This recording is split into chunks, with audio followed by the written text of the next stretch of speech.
Greetings, everyone. Greetings. And welcome to Progressive Discussions. This is Progressive Discussions, coming to you live, at least when we're filming it, from the Newsletter Censored Research Center in northeastern New Jersey. I am here. I am your host, James P. Madonna, and I am here with my co-host and mentor, the Reverend Dr. William J. Eisenman.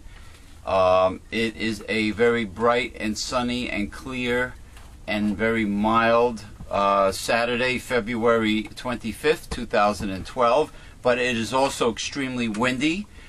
I believe we're supposed to get up to maybe 60-mile-an-hour winds tonight. So you people in the northern New Jersey area, do not park under any trees, okay, if you know what's good for you. So how you feeling there, Dr. Bill? With my hands. With your hands, I just want to say, I want to start off the show with a salute and a little promo for something new and special that I've been involved in, because I am among many other things, I am a microbrew craft beer enthusiast. I enjoy old world quality of an old world,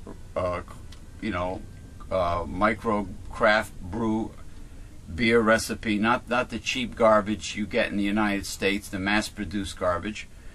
Like your Budweisers and your Coors and possibly Millers. Okay, this is a new group on Facebook that, in my opinion, will soon to become the #1 and the ultimate and the finest craft beer publication of all time, because it's off to a very fast and furious start. It's exciting. There are many beer experts on that group, and it is called Honest Craft Beer Reviews. That's the name of the group, Honest Craft Beer Reviews. And what makes it special is that these people tell the absolute truth. The critiques are 100% honest. There are no payoffs from beer companies. Nobody's receiving free beer from any one company so they can endorse their beer. It is no holds barred, straightforward, honest reviews and honest opinions on all quality craft beers. So if you're a Facebook member, look up Honest Craft Beer Reviews. And I want to salute the group with my lucky shillelagh. All right, Honest Craft Beer Reviews, I salute you, and good luck to the group, and may it have a bright and prosperous future. And usually my shillelagh brings good luck, because it did to the New York Giants, who won the Super Bowl. Honest Craft Beer Reviews. All right, now I want to go from there to what I call the pathetic paparazzis. Now, when it comes to greed, I believe human beings, especially in a capitalist society, have no scruples. They show no remorse. They can care less about people. In this case, I'm talking about the scumbag piece of shit that allowed someone to take a photograph of Whitney Houston's open casket, most likely way before any of the family members and friends arrived at the funeral home. Maybe it was an inside job, maybe it was somebody who worked for the funeral home that was in on it, to sell the photograph, which happens to be on the front cover of the National Enquirer, that probably, most likely, guaranteed, devastated the family members, especially her daughter, Bobby. I guess that's her first name, right? I think. Yeah, the daughter of Whitney Houston. Christy Bobby? Bobby? No. Well, whatever. I think it is. Yeah, Bob. Christy Okay. Bobby Houston. I mean, how would this girl feel after the traumatic, untimely death of her mother, which she was very close to see her mother's photo on the cover of the National Enquirer? And on top of that, the National Enquirer announces that she was buried, Whitney Houston was buried with $500,000 worth of jewelry and gold slippers. I mean, announce it to the whole world. Why not? What the poor woman is buried with. And Westfield Cemetery will be overrun by gravediggers. Oh God! I mean, nothing is sacred when it comes to making a buck. The poor woman has hordes and multitudes of people trampling her grave before the headstone was placed, and the family members can't even get into Westfield, the cemetery, Westfield in Westfield, New Jersey, right? They can't even get in to see the grave site because of the fans. There's no parking. The cops, the police in Westfield had to shut down the cemetery and put tarp around and close off Whitney Houston's gravesite, and the family members couldn't get in there. And but the paparazzis are really lowly scumbag pieces of excrement. I mean, the only way the photograph could have been taken, in my opinion, is somebody who works for the funeral home did it, because I have a strong feeling none of Whitney Houston's relatives or friends would stoop that low. However, but I think it was an inside job in that funeral home, because and there was nobody else in the room, obviously, when the photo was taken, and she looked beautiful, like an angel in the photograph, of course. But I think it was an inside job. What do you think? But today you have these pen micro cameras and etc. Yeah, there are. Yeah, you got them. You can hide them anywhere. You got them in your glasses. And so anybody can just go up there and take the picture. You're talking about the better quality, high definition spy pens that looks like a pen, and if you can put it in your pocket, like this pocket I have here right now, you can literally clip it in your pocket, and it has the lens in the front, as tiny as it may be, and the light is in the back where nobody could see it. And if you get a good one, you can take a high definition video and audio of high quality if you buy a good one. Yes, there's spy pens. There are cheap ones from China, but you can get a good one. And that could have been done that way. It could have been done that way. You never know. The people you're with never know they're being videoed. Hey, wait a minute. That spy pen? That's not such a bad idea. Dealing with work environments, with your employer or corporations, when somebody's trying to screw you over on the job, that might not be a bad thing to have in your pocket. Americans that still have an office job or whatever job, if somebody's trying to screw you over. However, the fake telephone call with the Governor Walker in Wisconsin with the supposed Koch brother, didn't do too much damage to the guy. No, because Republicans exposing him, Republicans apparently cannot do no wrong. Exactly. Because no matter what dirty deeds they do, and no matter how much dirt you dig up on them, they have support. They're forgiven instantly by the idiots, the stupid, most cases middle-class lemmings that fall for their lies and still do. Two people I know, they posted a very, very funny video on Facebook of Abbott and Costello doing the routine about Bud Abbott getting a job as a loafer in a bakery. Yeah. Loafing. Yeah. Now, if you remember the video, because it's up there today, it's hilarious. It's like, who's on first, what's on second kind of a thing, but it's really funny. And the title that these gentlemen that I know put is that Abbott and Costello are explaining the Obama stimulus program. In other words, they're calling Americans that are not working lazy. Lazy loafers. Like there's lots of jobs in America for them, The Republican talking point. Yeah. There's no opportunity. They do the same thing over and over. There's no opportunity. There's no jobs. The jobs are outsourced. But they continue over and over to call people that are unemployed lazy. Yeah. I had a friend who used to use those talking points and everything like that, and then when you say, well, and at that time maybe there were some jobs available, who knows? But that time, yeah. But the thinking is, well, if you happen to have a medical degree in orthopedic surgery, right, and you're out of a job, you should pump gas. You know what? They should pump gas in his ass, in his rectum. That's Whoever said that, I would stick the gas pump up the guy's rectum, fill it, and then light it with a match.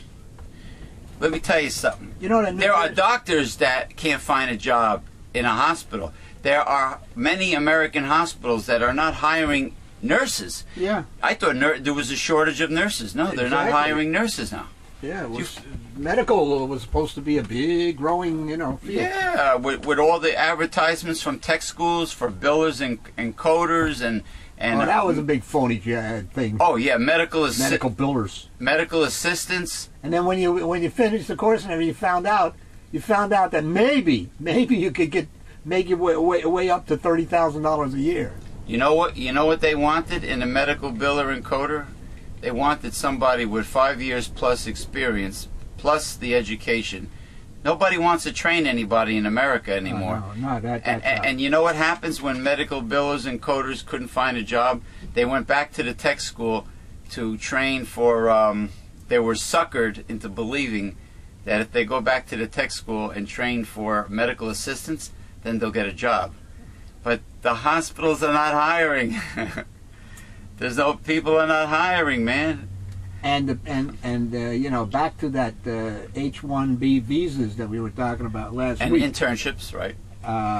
H-1B visa, worker's visa. The worker that is already employed with that particular company, and a particular company wants to hire this immigrant, right, with the H-1B visa. Mm-hmm.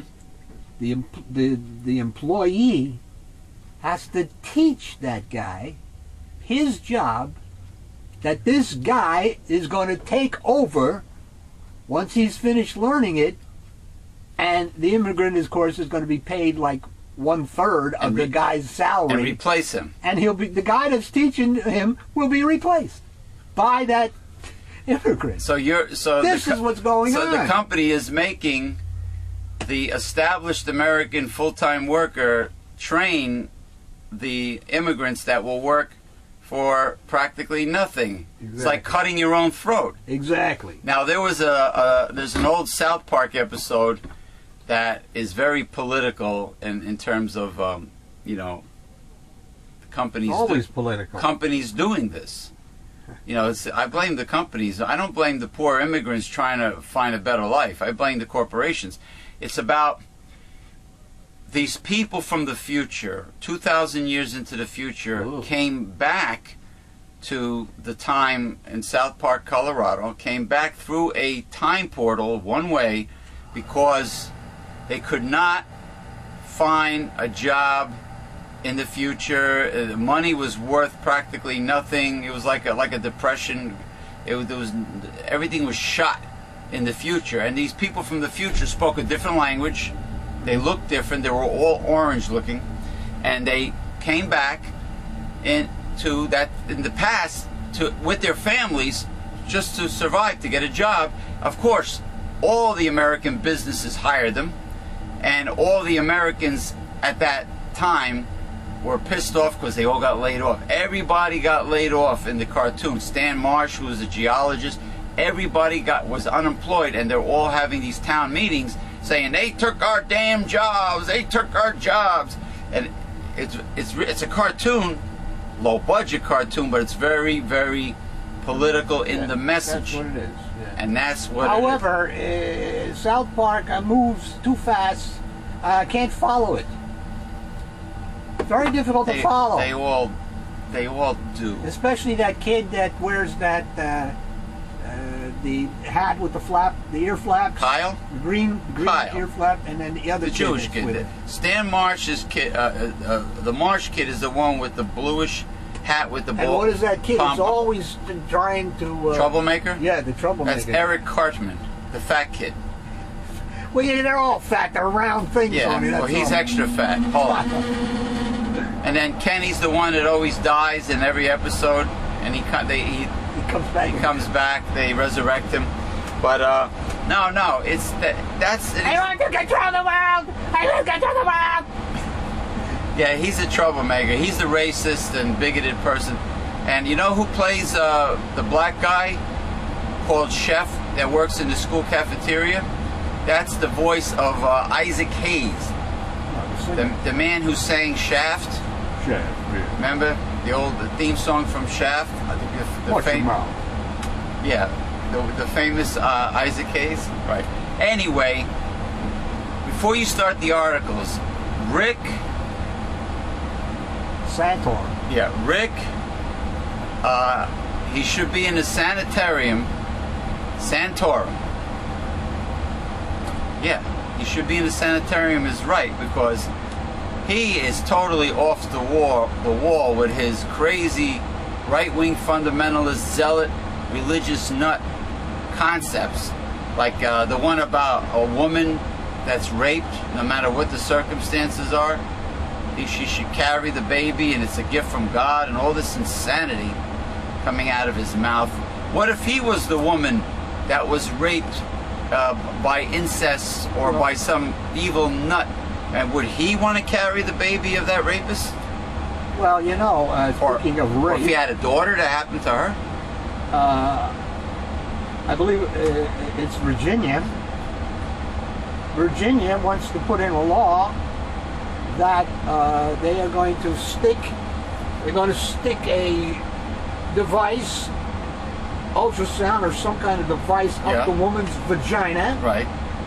Without her permission, of course. It's rape, isn't it? And they're going to take pictures of the baby, and they want her to look at the pictures of the baby so she won't have an abortion.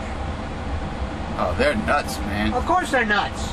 These people are certifiably nuts, and they want to control other people's lives like a fascist government.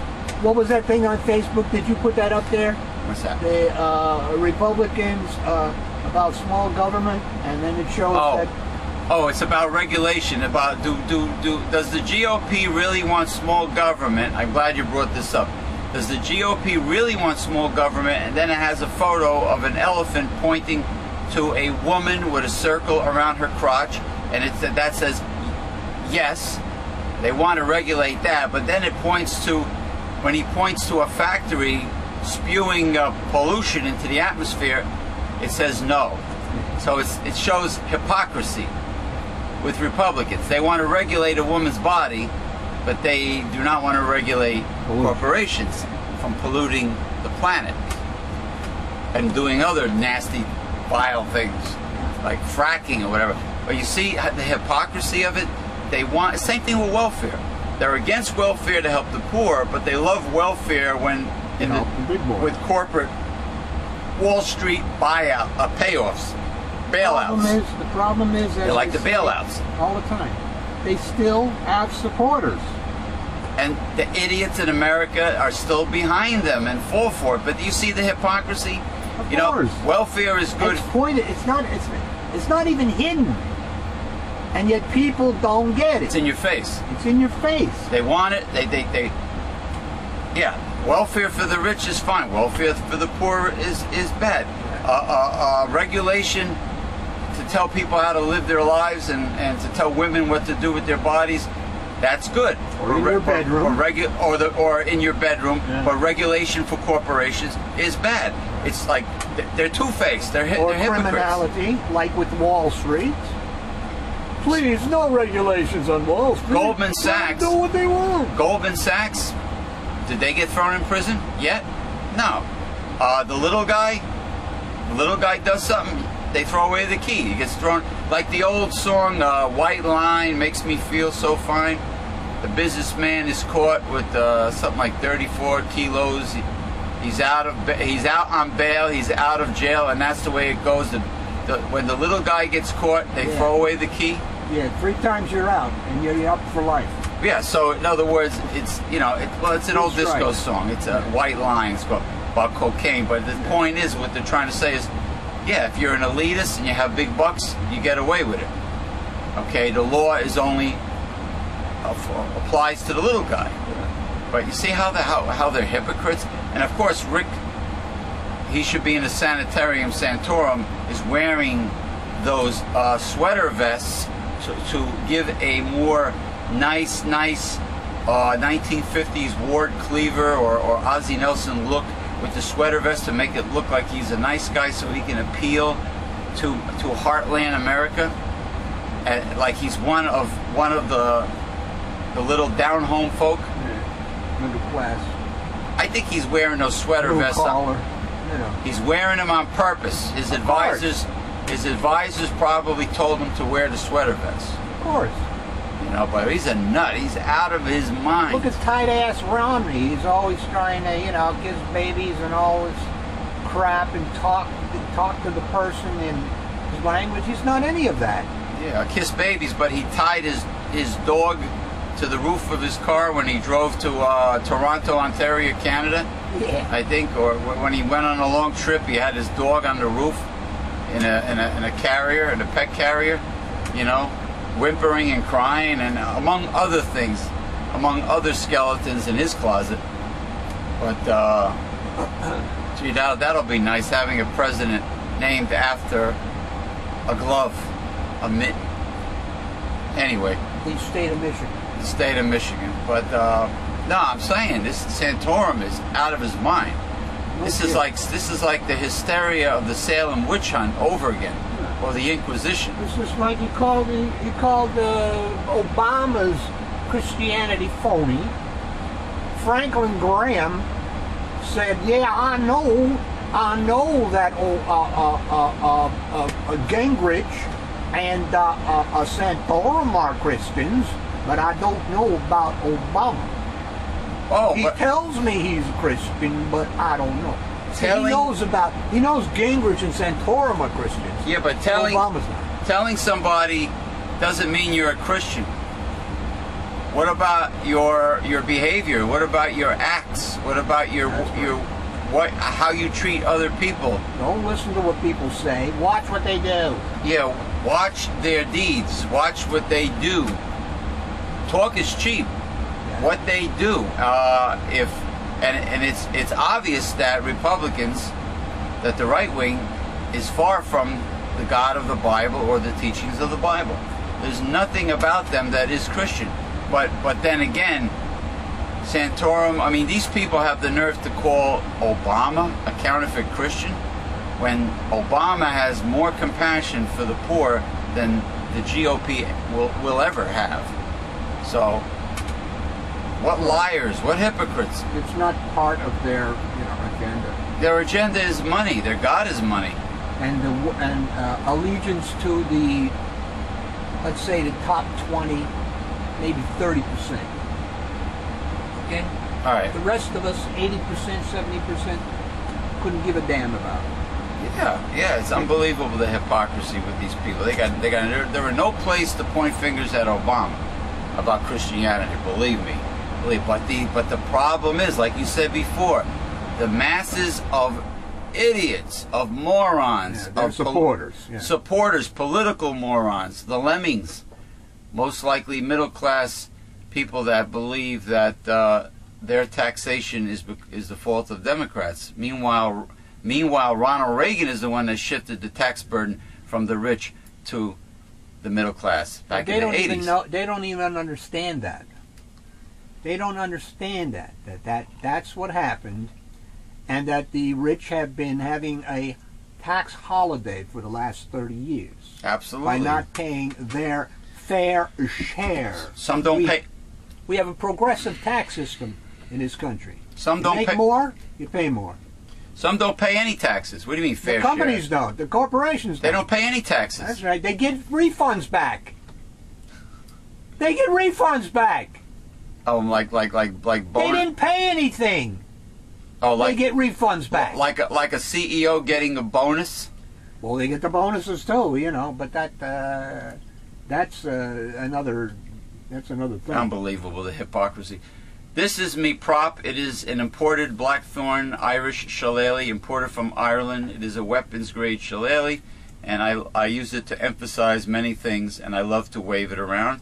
I say this every week, in case you people that are new to the program are wondering what this is. Get with the program. Get with the program. Hey man, next month St. Patrick's Day's coming, so I'll be plugging XavierGifts.com for the very best in Irish imports. XAVIER Gifts.com. Yeah, I spelled it right. Yeah. You know, those words that begin with an X are difficult. But anyway, it's weapons grade, and not the walking stick shillelagh for making nice and being stylish. This is the one this is the leprechaun stick used to crack people over the noggin, over the skull with. Okay, first article. Mentioned many times, but generally not considered in all the hoopla over President Obama's decision to require religiously affiliated institutions whose main missions are not religious and which employ many non-religiously affiliated workers is the fact that 28 states already enforce laws requiring these institutions to cover contraception as part of their prescription drug plans.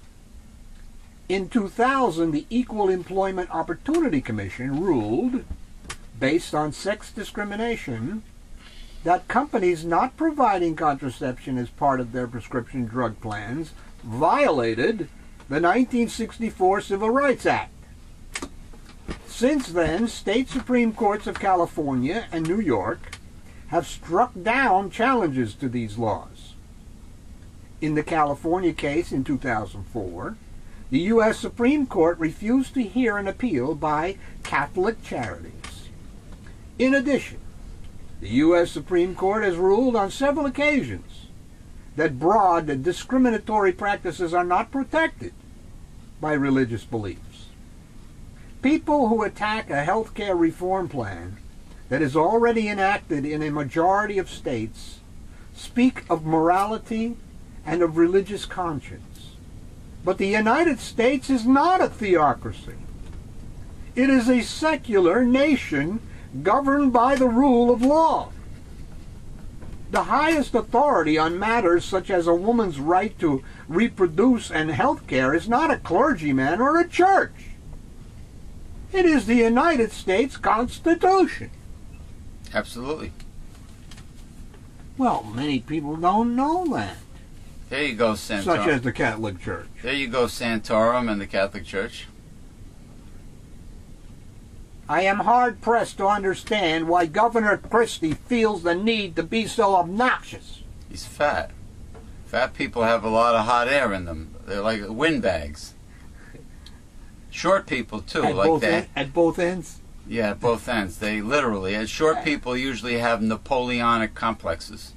You know, like a little Pomeranian dog or a Chihuahua that's always constantly barking. You know, they have to compensate for something that they're lacking. It could be a middle-aged man, you know, losing his hair or you know, out of shape, and he's got to get a Ferrari or a Lamborghini to get the chicks, you know, and all that jazz. I already knew that Christie was going to veto any same-sex marriage bill that reached his death. Naturally. He told us that when he opined that it was a better idea to let the voters decide the issue in a referendum. He then veered way off course by saying civil rights issues in the South should have been settled by public vote. Now he tells us he will not only veto the legislators' theater, but will do so by taking swift action. Swift? I wonder what swift means for the governor. Swift? That's when he runs to the buffet. The refrigerator. The refrigerator. Swift action. I guess once the monarch has announced how he feels about an issue, any action by legislators is a waste of time, no matter the public sentiment. Since Governor Christie believes that controversial issues such as gay marriage should be put to the voters, why not schedule a public vote on funding of family planning clinics? What about regret that people voted for Chris Christie in the first place? That's not a bad idea. Well, that's what they're doing to Scott Walker in Wisconsin. They got over 1 million signatures that they want to recall him. They want this guy out. Out. Mutiny. Out. Arr. Mutiny. We could also include a referendum on taxpayer funding of parochial schools. In fact, why not abolish the legislature and put all issues, including civil rights such as marriage, to a referendum? We might thereby balance the budget. The governor seems to be rather selective in his choice of what issues should be decided by referendum. No kidding. Oh, I'm telling you, it's like it's feudalism all over again, with the corporate plutocracy that the GOP wants to install here in America and the world. It's feudalism all over again. The GOP, greedy old party. What you got there? You got something before your lunch? I want to finish this. All right. Oh my gosh, it's late already. Let me see this one. Unless letter. You got one that's fairly small. Yeah. The letters in response to Senator Frank Lautenberg's contraceptive rule respects religious sensibility about the fracas over the contraception compromise with Catholic hospitals demonstrate how well the GOP's framing of this issue as being about religious freedom has taken hold. Recently we saw an all-male congressional panel talk about women's access to contraception, excluding all women whose lives would actually be affected. They too framed the argument as being about religious freedom. The Republican Party is now on record through spokesman like presidential candidate Rick Santorum and Senators Marco Rubio of Florida and Roy Blunt of Missouri as opposing contraception. Period. So what are you going to do with all these extra babies running around? Who's going to take care of them? You know that answer to that. There's no Once jobs. it comes out of the womb, the Republicans don't give a damn about it. You know, hey man. They love the embryo and they love the fetus. They hate the child. They hate the child. Like the George Carlin comedy routine that he did many years ago. They hate the child when it's born. They don't care about the child unless it's a child of an elitist. Then they care about it. But hey man, then it can take care of itself because they got moolah. Yeah, but there's no job. See, there's no job. So how are the fathers that have all these extra babies going to pay the child support if there are no jobs? There you go. Rubio and Blunt have both introduced legislation that would allow any employer to refuse to cover contraception based on the religious beliefs of the executives making the decisions about benefit coverage. The bishops are simply providing convenient cover for a misogynist GOP agenda that would make the dystopia of Margaret Atwood's novel A Handmaid's Tale a reality. Santorum's billionaire sugar daddy, Foster Freeze, is under fire for reviving the old canard about an aspirin held between the knees. Whoa. Foster Freeze? Is this Mr. Freeze from the Batman movie? Foster Freeze? F-R-I-E-S-S.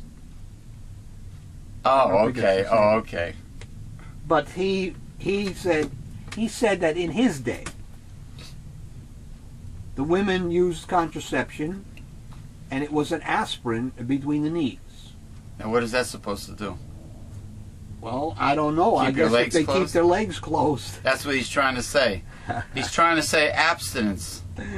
Probably. Yeah, good luck trying to enforce that with all the hormones flying around. Yeah. And yet, Freeze is essentially saying what the holier-than-thou males of the GOP won't, that this isn't about religious freedom at all.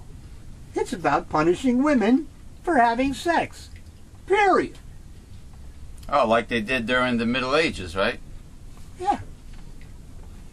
Like when the Catholic Church put the, what is it, chastity belts made of iron or something? Metal, metallic chastity belt and cod pieces.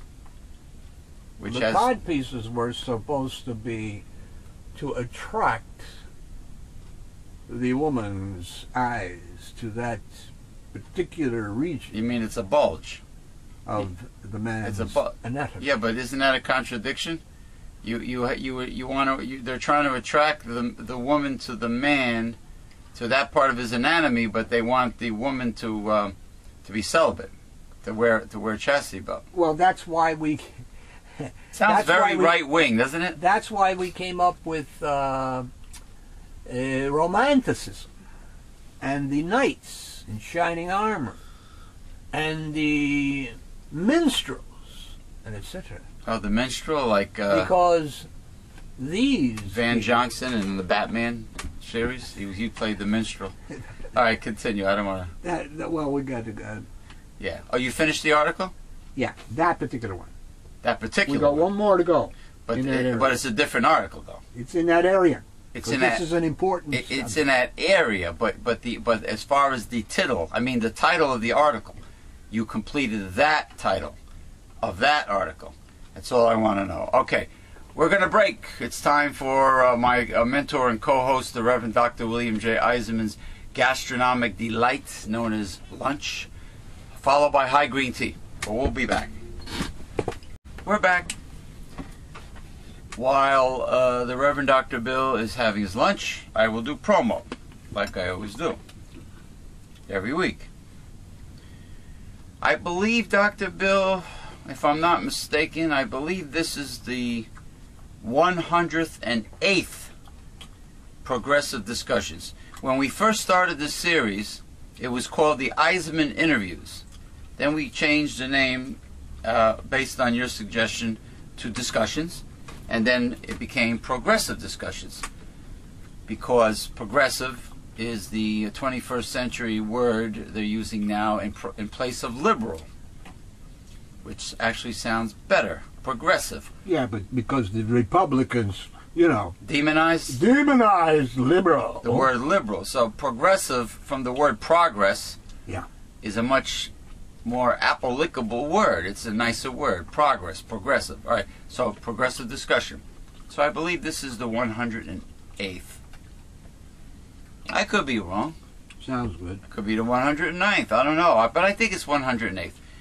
This gentleman next to me right here, this is a self-portrait of the Reverend Dr. William J. Eisenman, because the Reverend Dr. William J. Eisenman is a fine watercolor artist. You can view the William J. Eisenman collection of fine watercolor art by going online. Just go to Google and type in William J. Eisenman collection and then Megalife 21, or you can go to YouTube and type that in, and you will see a slideshow of all of his work to Caribbean steel drum music. Now, you can also go to the William J. Eisenman Facebook profile, or you can go to newslettercensor.com. And if you see something you like, send him an email, and you can make a gift. The bidding starts usually at $500 each.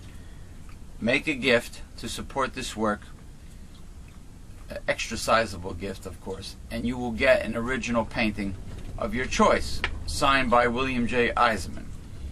Okay, if it's still available, of course. Now, right here, this is the foundation of our entire organization, and this is what started it all. Newsletter Censored. Okay, founded in 1977 by my co-host and mentor, the Reverend Dr. William J. Eisenman. This is the very best way to be a part of our organization. This is the very best way to join our organization. Actually, it is the way to join it. Is to get your free annual subscription with your gift to support this work by going to newslettercensored.com and click on the printable order form, and with your gift to support this work, get your free annual subscription to Newsletter Censored. This newsletter is like nothing else out there. Believe me. This newsletter discusses the 5 taboos of American life, which is politics, religion, health, human sexuality, and child rearing. It contains more information than our talk shows or our websites. This is the underground media. This is the type of information that most people are afraid to hear. Can you handle it? And it is loaded with hard-hitting information that you will never hear or read from the mainstream media or the mainstream press. Okay? And it contains many things. It contains, this was the last issue, volume number 118, titled Without Natural Affection by William J. Eisenman, Ph.D., followed by, if there's room, Tidbits, which is like current news topics, but if there's room. And then followed by The God Project by William J. Eisenman, Doctor of Divinity. Okay? Doctor of Divinity, where the Reverend Dr. William J. Eisenman teaches you what the Bible really has to say. Not what phony, zealot, right-wing fundamentalist, counterfeit Christians tell you what the Bible says, because they're trying to rewrite the Bible, but what the Bible really has to say. And then, last but not least, we have Sexuality, a Holistic Approach by William J. Eisenman, Ph.D. Now, if you go,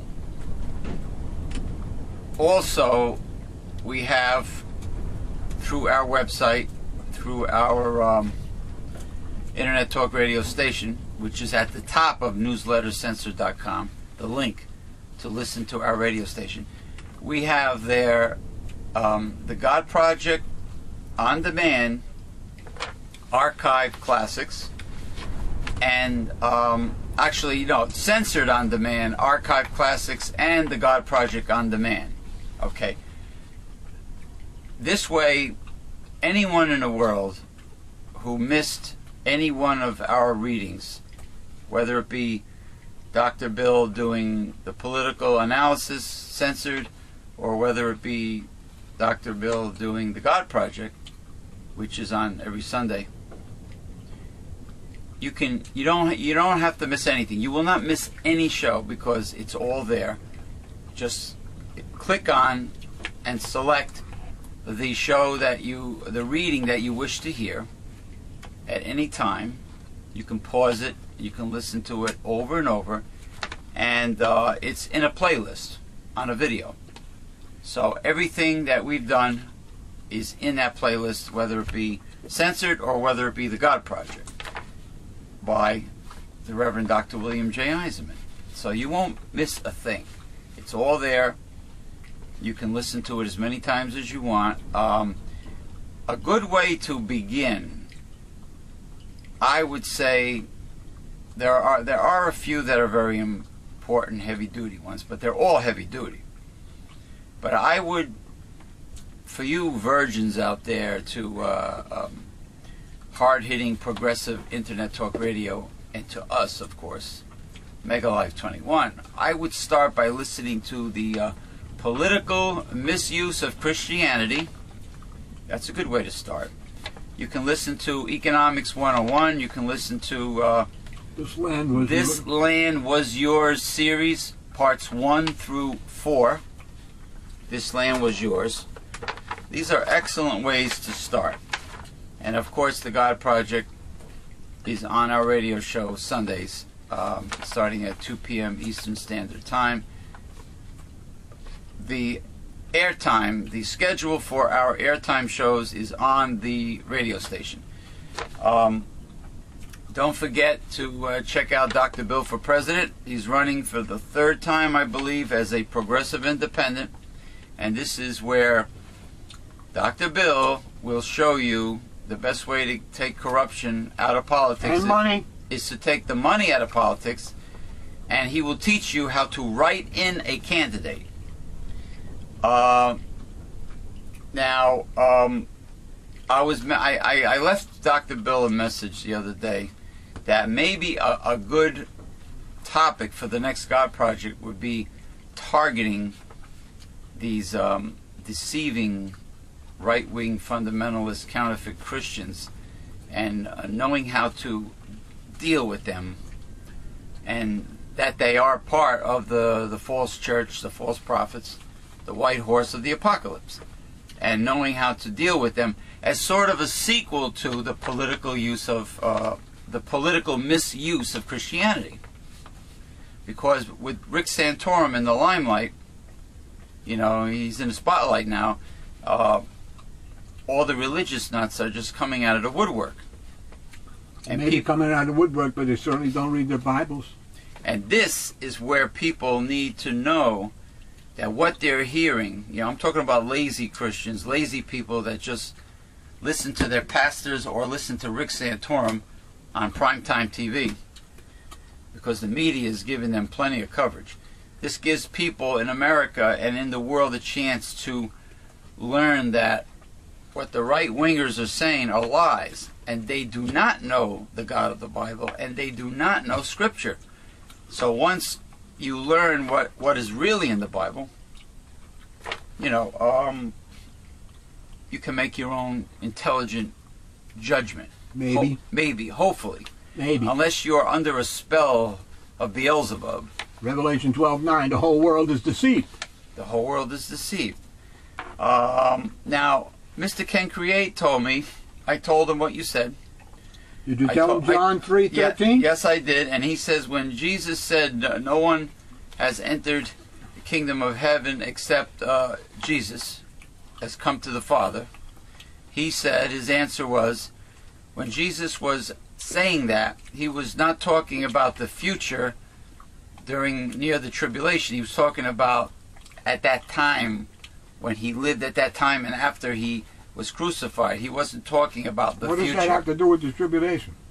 No, he was saying that it's a pure and simple statement. He was saying that no man has gone to heaven except him who came down. He says there are different dispensations in the Bible. First of all, he can't grasp it. Because why? Because he doesn't understand that the Bible talks about two gods, not one. And because he has this idea of heaven, where all people go with an immortal soul, so we don't have to be resurrected, God. We're already immortal, and we can go to heaven and be with you by your throne. You see, he's got these three concepts in his mind. How can he understand that pure, simple statement from the Bible? John 3:13. Verse 13. But how do you feel about what he was saying, that Jesus was talking in the Those things are non sequitur. They have nothing to do with anything. That he was talking in the present tense. It has nothing to do with the pure statement from John 3:13. In other words, what you're saying is, John 3:13, the statement that was Jesus made, right? Says no one has gone to heaven. Except only he will be. David is dead and buried. In other words, that's Mother Mary is dead and buried, taking a dirt sleep. In other words, that statement that he made was an all-time universal statement that applies to all time. It does not apply. What does that have to do with time? He says that when Jesus said that, it applied to the time he was on earth. Not now, not in the end times, not during the tribulation. That's what he was trying to say. The statement says nothing about that. The statement says no people have ever gone to heaven when they died. I used to be in heaven with the Father. The Father sent me down here to die and be resurrected and become God again. That's what the statement says. Pure, simple, and clear. Right. But how are you going to understand that pure, simple statement if you do not believe in John 1, verse 1? In the beginning was the Word, and the Word was God, and the Word was with God. Two gods. Let us make man in our image. The Tower of Babel. Let us confound their language. Duality. Two gods speaking to each other. The problem is, if I turn around... The problem is in his mind. If I tell him not this... in the Bible. If I tell him this, or if I make him hear this show, this what you're saying, he'll raise his voice and he'll come up with his version of why you're wrong, and it'll go back and forth and back and forth and back and forth. And exactly. Exactly. That's how it is. Well, look at all these people who have read all the proven facts that I post online, and they still keep on saying, if you're not working in the United States, you're lazy. Or if somebody's collecting any form of Social Security or welfare, they're lazy. Or that the Democrats are the reason for the bad economy. They still keep on saying the same thing. Because they're not arguing your facts. They're arguing their opinions. Besides, despite the proof, the concrete evidence that I post, they're still saying the same thing. Exactly. Especially the zealots, these born-again evangelical fundamentalists, Christians, like your sweater vest wearing Rick, who belongs in the sanitarium, Santorum.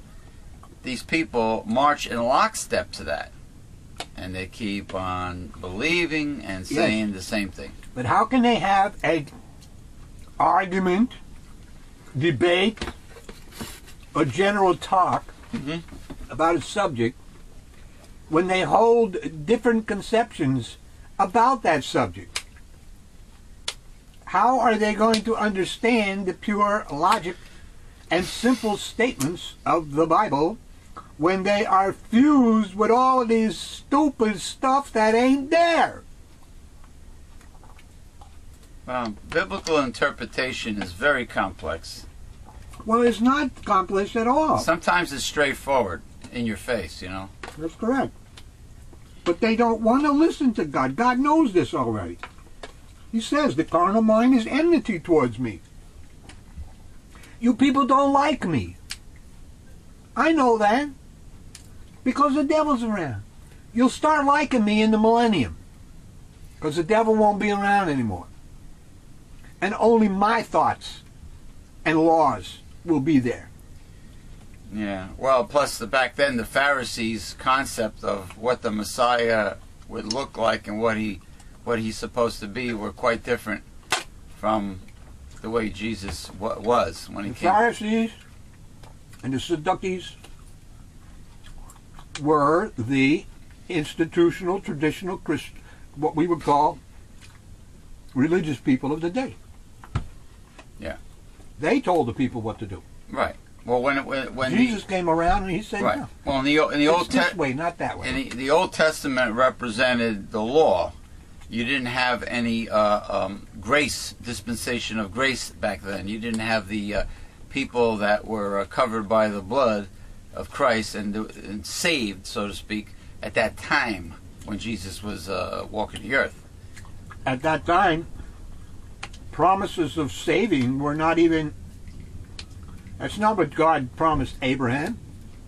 No. He promised Abraham the earth, a certain land, and the children that came out of him were going to be a great nation, a commonwealth, and then the other one's going to be the greatest nation that has ever existed on the face of the earth.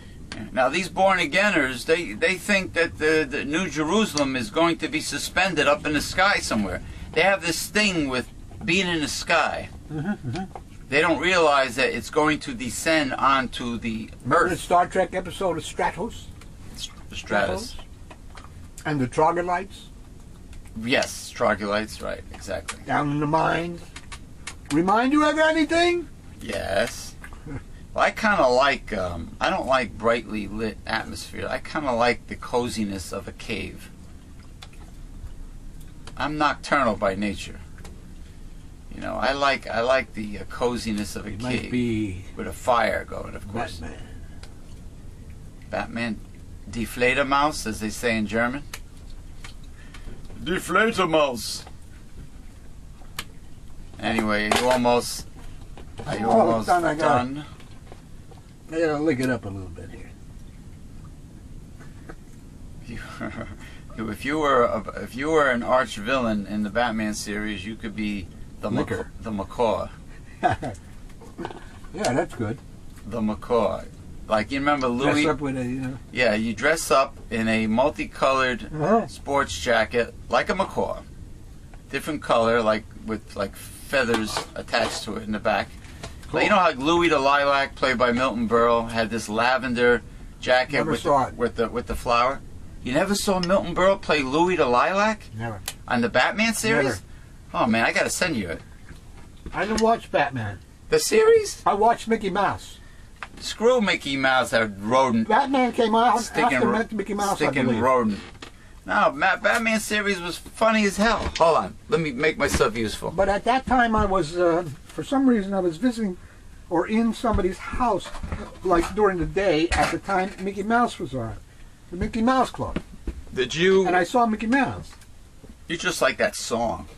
Now, did you? But that's the Sorcerer's Apprentice. Did you like Felix the Cat and Betty Boop and Popeye? Yeah. What was that? Hal Roach? And Crazy Cat. Well, all the old, and what about the Crusader Rabbit? Warner Brothers, all the Bugs Bunny cartoons? Rocky and Bullwinkle. And of course, Foghorn Leghorn. Foghorn Leghorn. And what about Elmer Fudd? Was he a right wing? I'm hunting rabbits. Screwy Wascooey, Widow Gway Wabbits. Now, was he a right-wing fundamentalist that was against gun control? Probably. We had a gun. He had a gun, and he wanted to shoot everything. Everything that was alive, he wanted to hunt, right? If you heard the right-wing nuts before Obama was elected, and even while he was elected, he's going to take our guns. He's going to do this and the other thing. And yet under Obama, they're allowed to carry AK-47s,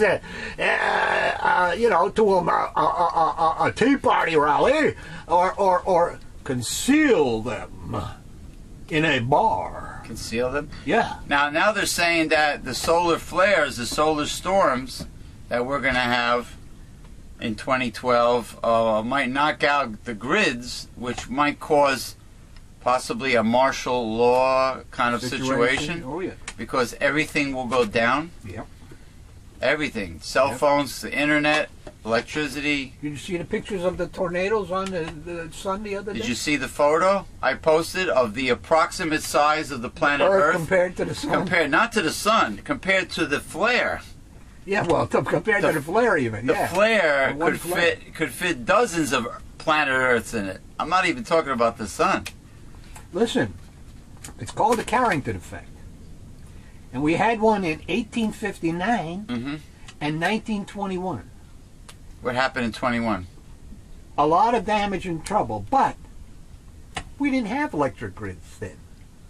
Ah, you're right about that. We weren't dependent on alternating current. It's a magnetic storm, right? It's an electromagnetic storm. Yep. Now, and what about the? We didn't have holes in the ozone layer. No, not like that one we have now. Back then, in 1921. You know, of course, they don't care. Corporations, money, money, money. Even though the fate of the planet Earth is dependent on this, they don't care. They just want to keep on. Well, polluting the planet, dilution. The solution is the solution to pollution.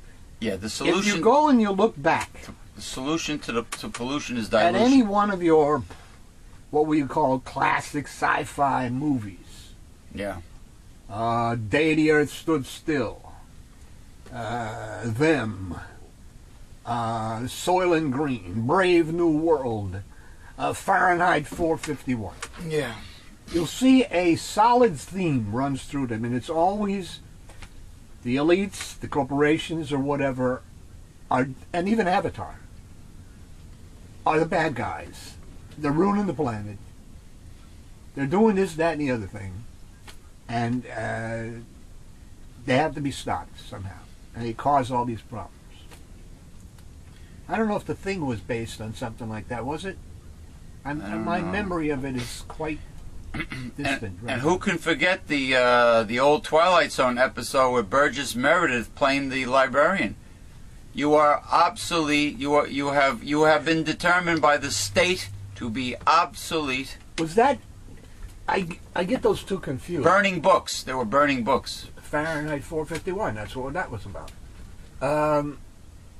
I think the one I'm thinking of was Edward G. Robinson. I think. Wasn't he a librarian too? And something happened, and all he wanted to do was, read books and all day long, and et cetera, et cetera. And what happened? His wish came true, or something like that, and then he broke his glasses. Oh, wait a minute. No, Burgess Meredith also broke his... Well, then that was the one I'm thinking of. He got his wish. But you know what Burgess Meredith did? He locked the door. He had a bomb in the library. He was sneaky. He had a bomb in the library. They were going to execute Burgess Meredith, and they asked him, what choice of execution do you want? And I believe he chose explosion by bomb. And then what he did was, when the head of the state, when the top banana came to say, to liquidate him, came to give him his last rites or whatever the hell he does. He locked the door so he couldn't get out. So then the head of state freaked out and showed emotion, and then Burgess Meredith let him go, like a minute or so before the bomb went off. Let him out. Then the state found him to be obsolete. At the end they showed him in the court. Of course, Burgess Meredith blew up in the library. Anymore. Yeah. Yeah, but he was obsolete because he showed weakness. He showed emotion because he was 1984. Because he was begging for his life. One of his movies. Yeah, see that's so. There's a lesson to be learned. Yes, that's my point. At the end of every Rod Serling Twilight Zone episode, there was a valuable and those classic movies that I said. There were lessons. Deep moral lessons to be learned in every one of them. Right. But that concept of the solution to pollution is dilution. Only that's why we have dead spots in the ocean now. Doesn't work. That's why we don't have a lot of lobsters and cod left. Well, the coral reefs are dying. The rainforests are dying. They're the answer to the greedy right-wing conservatives. All their answers are lies.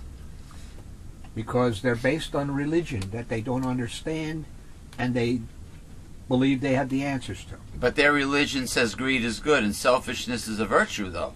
That's not of the Bible. That's my point entirely. That's what John 3:13. That's not what they say is not in the Bible either. I'm curious. I'm curious to where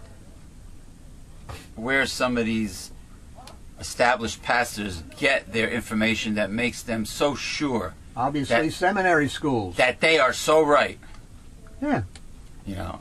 But my point was before, they were right in Jesus' day too. The Pharisees and Sadducees considered themselves right.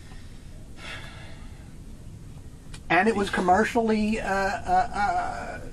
joined up to again. He had to go in. Jesus had to go in there and throw them the hell out. The Catholic Church during the Middle Ages, the corrupt popes back then, they thought they were right. The royal family, feudalism, the imperialism of the Middle Ages and the Renaissance period, they thought they were right. All the kings. Oh, of course. They thought they were right. And so on and so on. Converting by the sword in the New World and the Inquisition, they thought they were right. It goes on. And the Republicans today think they are right. And the idiots believe them. Like it says in the book of Revelation, the whole world is deceived. Well, instead of going and looking, like in the case of your friend that you just said, instead of going and looking at the scriptures, putting them all together, there's a good way to study the Bible, and it's certainly not chronologically. You get a good concordance, And then you put down what you're looking for. And then you look and you find all the scriptures pertaining to that. In the concordance. Of course. And that is a way to study the Bible. But not chronological, because as I pointed out many times, the Bible does not start with Genesis. It starts with John 1, verse 1. Okay? Long before the creation of the universe, long before the creation of humans and animals and etc. John 1, verse 1. That's the time period that John 1, verse 1 is talking about. When the two gods only existed themselves. And they talk about it to each other, and they want to create the universe. Yeah. I will be writing on this very soon, but it's too early yet. It's too early because it's not due for... I think in my next issue, I believe I'm going to try to introduce people to the incredible human potential, because they don't get it. They don't get what God is doing. They don't get what the human potential is. They come up with these theories of heaven and hell and immortal souls and all of this other crap. Dante's Inferno. Which is not in the Bible. So this might be a very powerful God project. Well, hopefully. Yeah. You know, but see, nothing is powerful.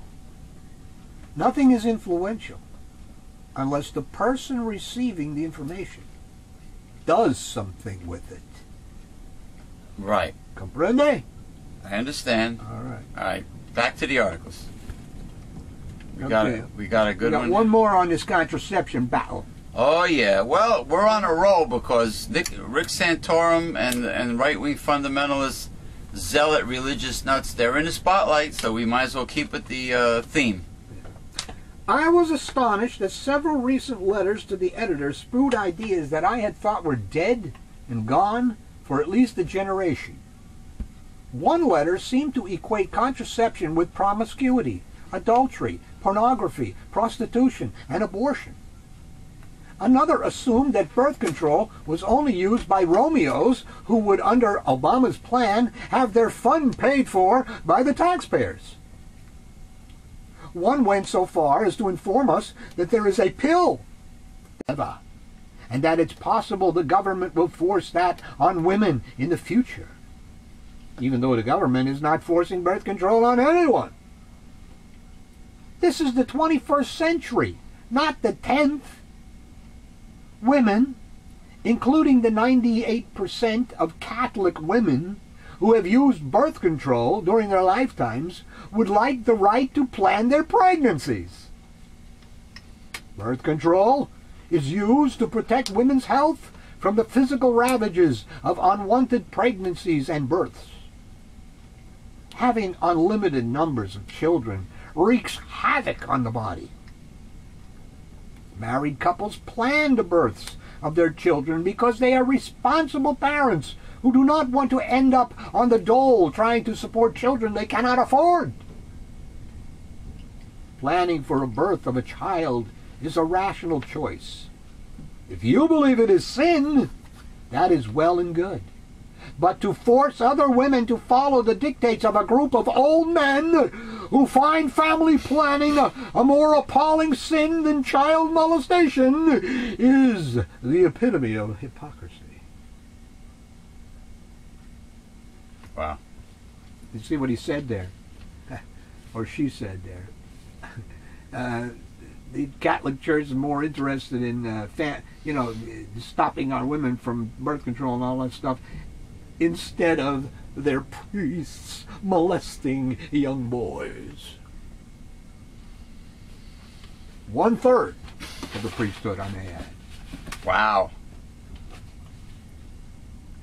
Wow. My friend Peter shrugged last weekend when I asked him about vitamins. Years ago, he said, I took them for a few months, but they didn't do anything, so I stopped.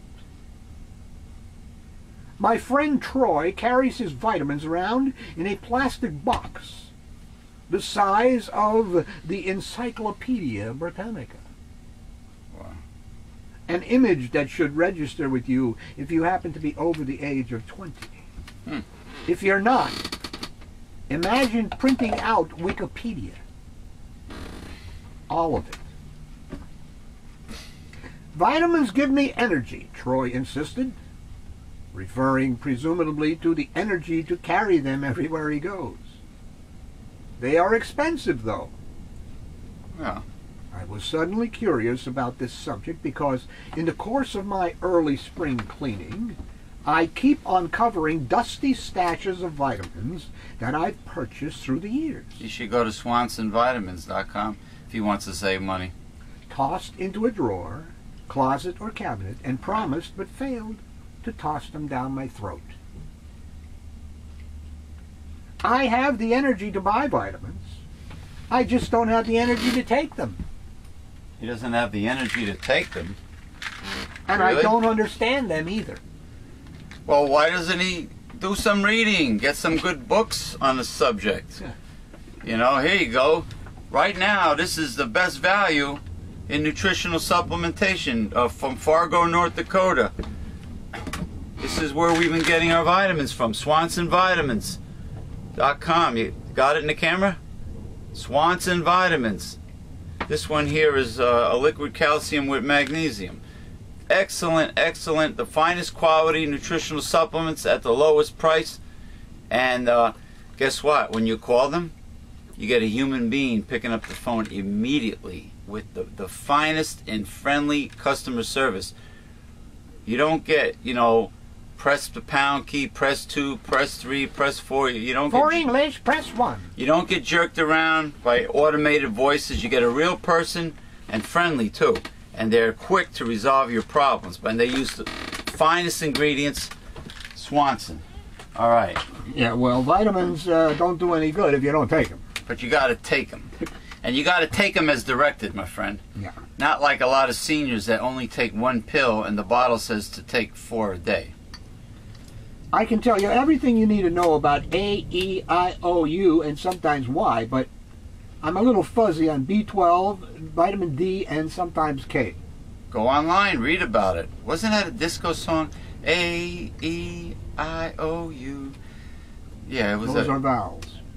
Yeah, something Not like that. Vowels. Vowels. Bowels? No, you need psyllium seed husk for maybe some flax seed for bowels. But I know that companies like GNC and the New Jersey-based Vitamin Shop are highly profitable. Wow. Every 3 years or so, I go into one of these stores and spend over $100 at a time on little bottles of this, that, and the other The thing. Vitamin Shop lies. They tell everybody their label brand is the best, but they make more profit off of their private label brand. I also shop for supplements online and on the Home Shopping Network, where I purchase such impressive sounding formulas as Ginseng 200 for $53.90. What? 50? He pays that much for his ginseng? You should go to Swanson and get a standardized extract of Panax ginseng. Wait till you hear the next like one. Ginsana or it's a generic brand. Well, these sound like rip-offs to me. Oh, of course. Ultimate Eye Support, $149.90. He's being ripped off. You know what eye support? Because you don't know what he's talking about, that's why. All these formulas, eye formula or whatever, OcuGuard, OcuVite, vitamins for women's vitamins. The eye vitamin is most likely just B-complex, some minerals, and lutein and zeaxanthin to prevent macular degeneration. That's all it is. And the list goes on and on. The female vitamins, usually they throw in some extra folic acid, you know, for neutralizing homocysteine, extra B6 possibly, B12, and they might put black cohosh for postmenopausal women. Yeah, they might throw it. That's why I'm very skeptical of formulas. I have the basic nutritional formula, yeah, which you do first of all before you want to indulge in any other kind of crap. Formulas are marketing. Exactly. It's to sell. And you can tell by these prices. To make money, exactly. Coenzyme Q10, $179. No way. Where the hell is that, you know? I'm telling you. What is he buying? A ton? Or how would you measure capsules? Is this gentleman's email address available in this article? Yeah, he's a writer here. He's a writer. You know, I should... What's Email, evolino@northjersey.com. V-O-L-L-I-N-O. Listen to me. Keep that article. When we finish the show, I want to email him and send him the link to Swanson's. He's being ripped off. No kidding. Then I sit down with my purchases, read their labels, swallow a few, and wow, this time, unlike last time, I have a regimen I'm going to stick to. As God is my witness, I will never stop taking vitamins again. Alas, that full fortitude lasts about a week. Every morning thereafter, I wake up, pour myself a steaming cup of coffee, filled to the brim with vitamin zero, and stare at my yellow, pink, and scary gray pills and capsules. You don't really want to swallow all those things, do you? I seem to ask myself. Maybe later, I seem to reply. Of course, plenty of people gobble down handfuls of vitamins every day. And they don't just take them. They research them, fetishize them, and try to get you hooked on them too. One friend takes an almost shamanistic approach. He'll stare at me for 20 minutes, study my eyes and skin, and pronounce, "You need zinc." I do? Like a shaman. Shamanistic, you were trying to say. Yeah, there's an ancient form of diagnosis. Like, I think the Chinese would look at the iris of your eyes. The Chinese herbal doctors would study the iris. There's this. And they could tell you from your pulses too. It's an alternative medicine approach to diagnosis. They can tell, yeah, by how you look. The last time the subject came up, I told him I was pretty sure that I already had zinc pills somewhere. I bought them years ago but never opened them. He shook his head. They've probably gone bad by now, he said. Well, I immediately squinted and scratched my head. Bad? Yes, they have an expiration date. This guy's a moron. He is. Muffins go bad. Bananas go bad. Zinc is zinc. Oh, God. Zinc is not zinc. They have a shelf life. And besides, zinc is not zinc. What kind of zinc is it? How is it chelated? We don't know that. How bad can it go? There are all sorts of controversies about vitamin supplements. Do we really need them? If we eat a balanced diet? There are lies coming from the American Dietary Association and the pharmaceutical industry. This guy is actually partially believing in this propaganda that he hears.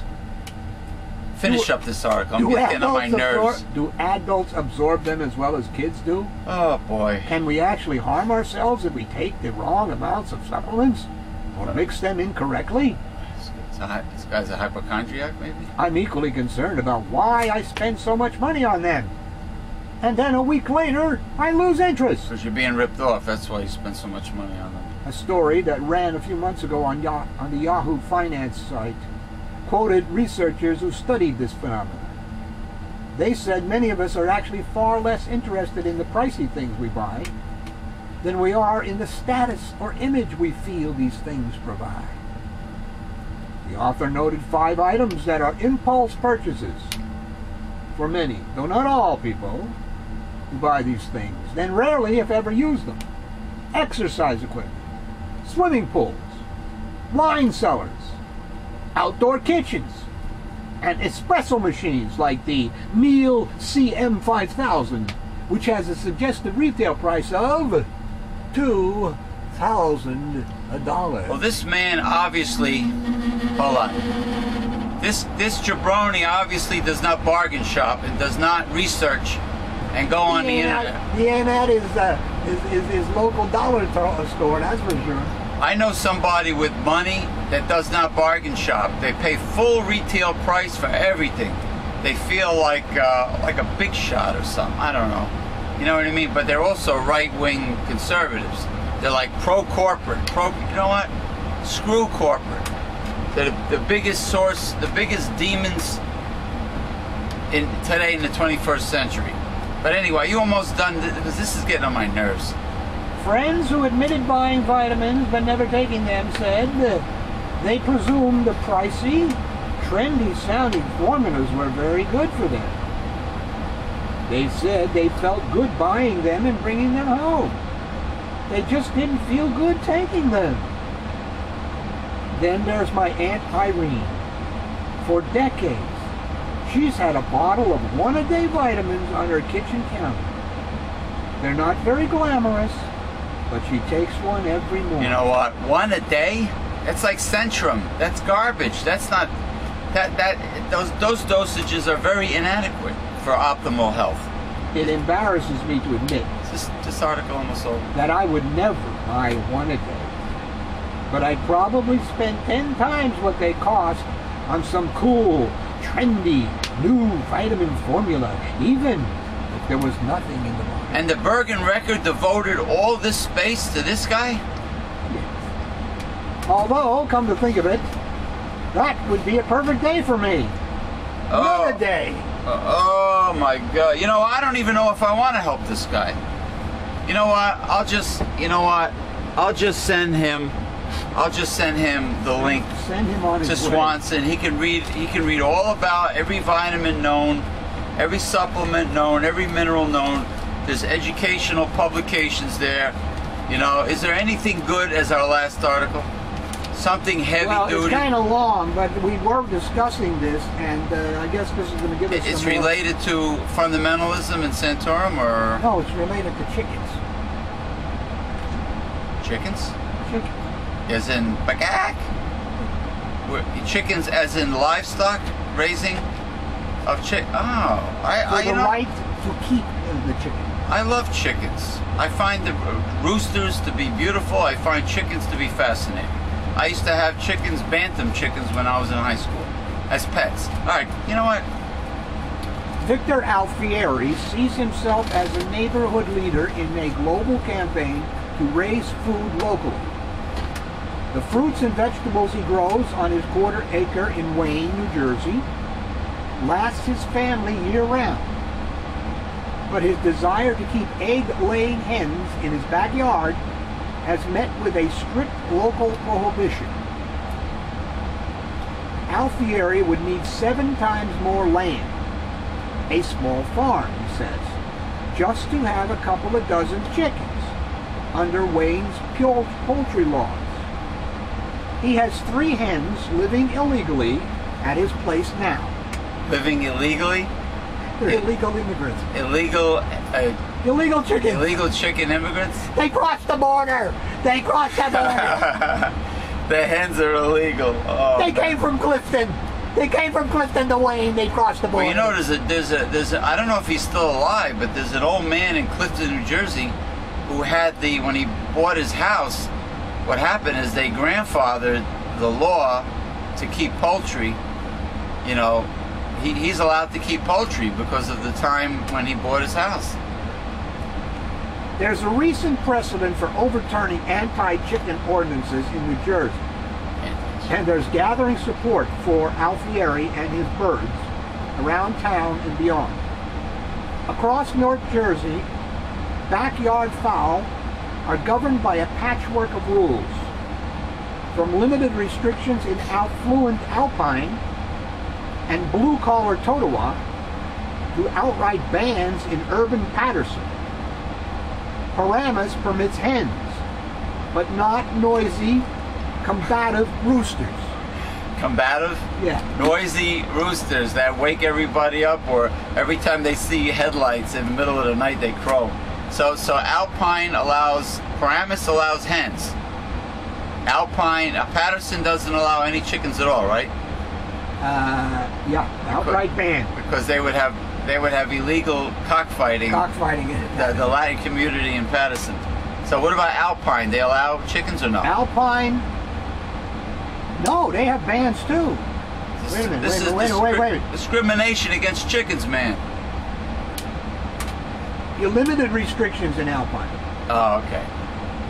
So if you want like a half a dozen, it's not too bad. If you want more, it's something like that. In West Milford, they are permitted on 1 acre lots, except in housing developments. Housing developments. Yeah, in the hallway. Can you imagine that? People slipping and sliding on chicken shit. In Mahwah, coops must be 100 feet from property lines. You know what? It doesn't matter. Chickens will wander. Chickens will go where they feel like going. So that doesn't mean anything. In Kinnelon, I guess you got to put up a sign. In chickenese. You have to put up a sign. No like, going over borderline. No crossing borderline.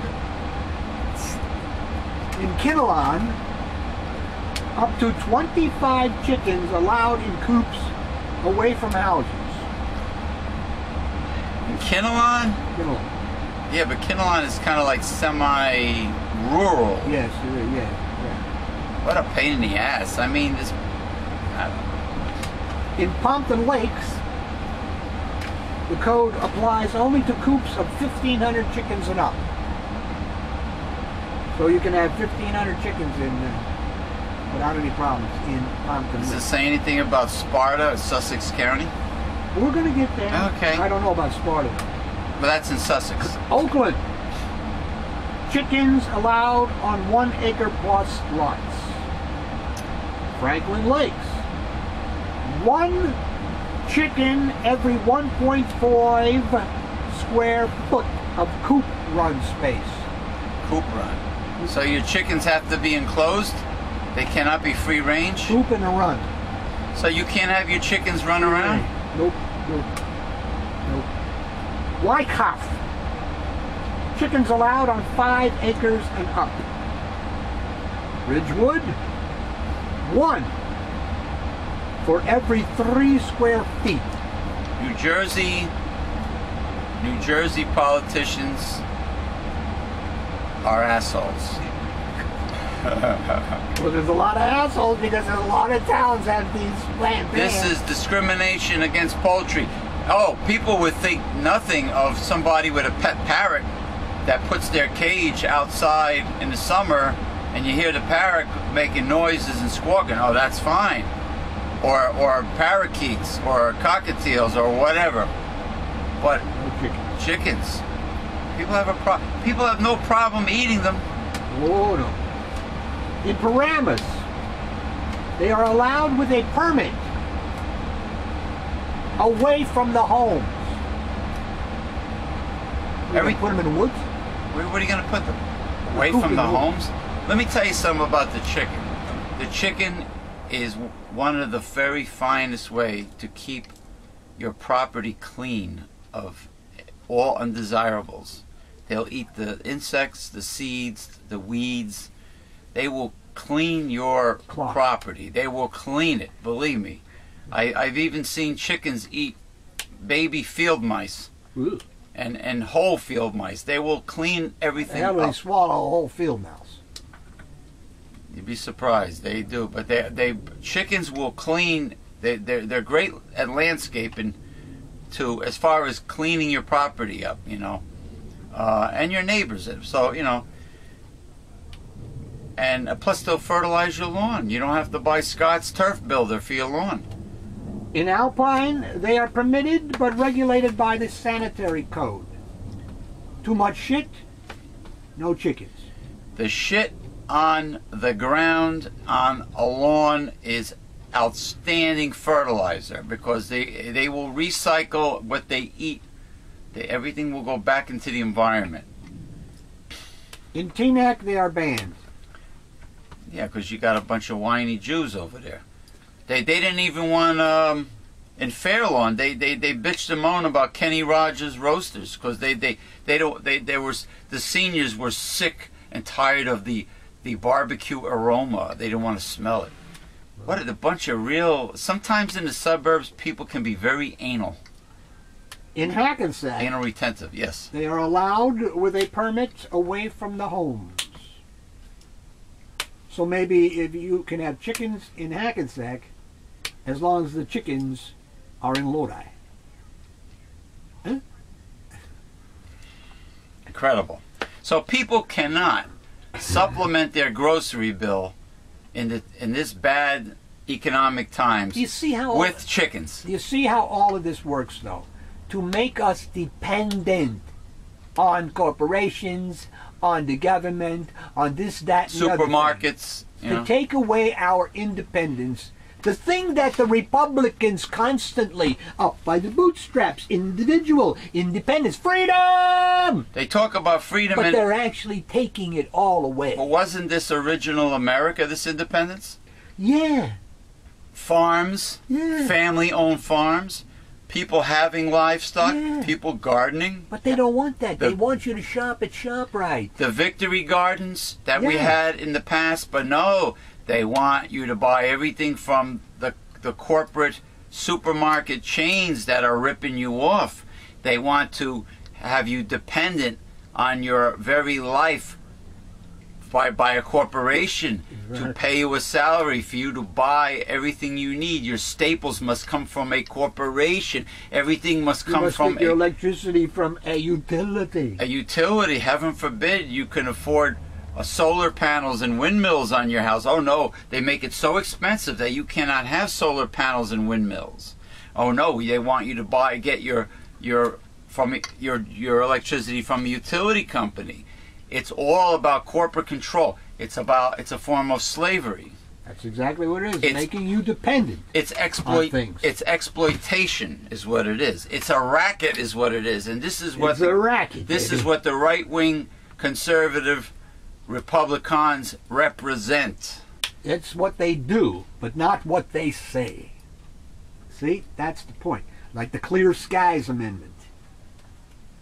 Clear skies? Yeah, under Bush. But the Clear Skies Amendment gave polluters the ability to pollute more. So that's the opposite of what... That's like calling a fat person skinny. Yeah. That's like calling Chris Christie Skinny Christie. Or somebody who's... Well, you know, when we were kids, and you know, we gave nicknames to our buddies and stuff like that, they did usually call the fat kid skinny. Yeah, or the tall one would be tiny. Tiny, yeah. Or shorty would be... You know, I mean, it's ridiculous. They don't want you to... They don't want to give you a break. They want you to be enslaved in all ways to the corporation. You see the pattern here? Yeah. In Patterson, of course, they are banned. Totowa, maximum of 10 chickens kept in a coop.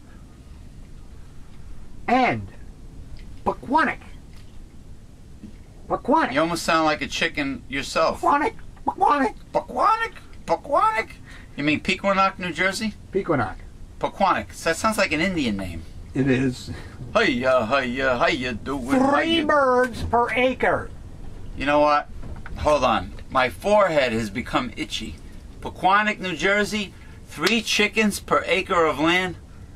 And you know, Pequannock is also, it's partially rural. It's northwest. It's in northwestern Passaic County. Here, my forehead is itchy. Politicians that run Pequannock, New Jersey. What's that? In Warren County over there, I think. No, that's Morristown. No, it's not Morris County. That's it's further west than Morristown. No, Pequannock I think is still Passaic County. It's either Passaic or Morris County, New Jersey. Oh, it's Passaic County. 3 chickens per... No, maybe it ain't. No, it ain't. 3 chickens per acre of land? It's Warren. 3 birds per acre confined to a coop and away from homes. I think we have enough on the chicken. I think so. I think we're done. We had a very invigorating, progressive discussions, to say the least. Save the chickens. Well, a lot more than save the chickens. We covered a lot of ground with Rick. He should be in the sanitarium Santorum, and the right-wing fundamentalist zealot religious nuts. We covered a lot of ground with them. We mentioned the despicable act of somebody selling Whitney Houston's open casket photograph, and the poor woman. I mean, I don't know. People don't care about anything anymore. I believe somebody it's all wrote about money. An article about that a little while ago. It was called "Without Natural Affection." Yes. It's something that a friend of mine named the Reverend Dr. William J. Eisenman not only wrote, but it is on the internet. It is a reading that you can watch, listen to, on YouTube, Without Natural Affection. And didn't you do one called Selfishness as a Virtue? Is a virtue. Selfishness is a virtue, which is what is from Ayn Rand and the Republicans have turned selfishness into a virtue. Ayn, the greedy, selfish bitch Rand. It's funny how usually women have more compassion than men. It's funny how a woman started that whole selfish right-wing ideology, right? Yeah. Ayn Rand, the demon Rand. Especially at a time when women weren't respected, they were second-class citizens, etc., etc. So she's a sellout. She sold out her own gender back then. You could say that. That was the time when women were fighting for rights. The 50s. The right to vote. You know. Well, they had the right to vote. The right to feminism. To be equal to men. Yeah. And she was basically a sellout. Yeah. Maybe she wanted to be a man. So she sucked up to the men. You know, you mean like the women? She loved the serial killer. She thought he was great. Really? Oh, yeah. He didn't have no natural affection, and she loved that. What if she was? What if she was one of the serial killer's victims? Oh. As long as somebody else got killed.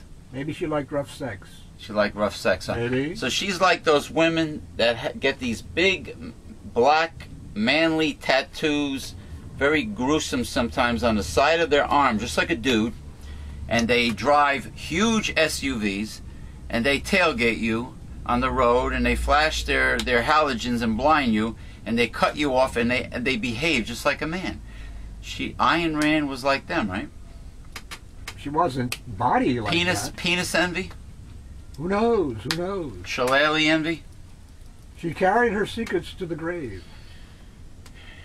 She's taking the dirt sleep. One day she will be wakened up and read the riot act. Talking about the great white throne judgment? Yes. Just like everybody. And she will be given a chance to learn the ways of God. And at the end of that period, she will go to the left or go to the right. So do you believe strongly that everyone who has ever lived will get a second chance? I don't believe that. That's what the Bible says. I only say what the Bible says. My beliefs are my beliefs. We'll get a second chance. And a belief is not a fact, remember. So everybody will get 1,000 years to learn? 100.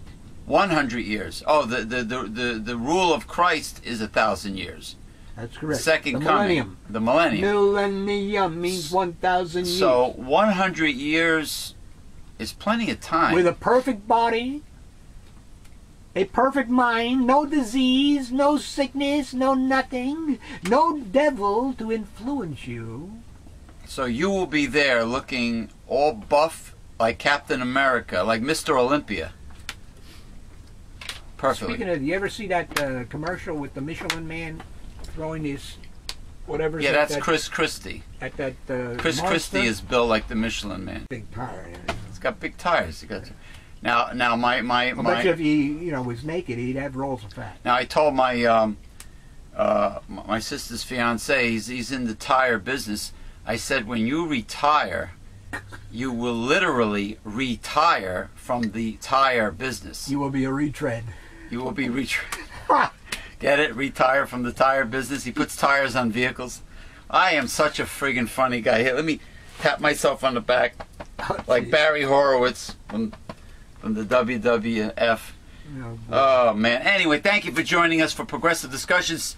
Say so long to these people. So long to these people. Blow me down. What did Popeye mean when he said blow me down? I wonder what. I hope he wasn't talking to Bluto. Yeah, I hope not.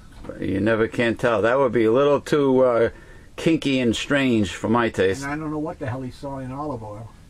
Yeah, she was a stick person. Yeah. And I can't see olive oil giving birth to sweet pea because, you know, where's she going to put the fetus? Yeah, she didn't have the hips to deliver. No, not at all. No. Bye-bye.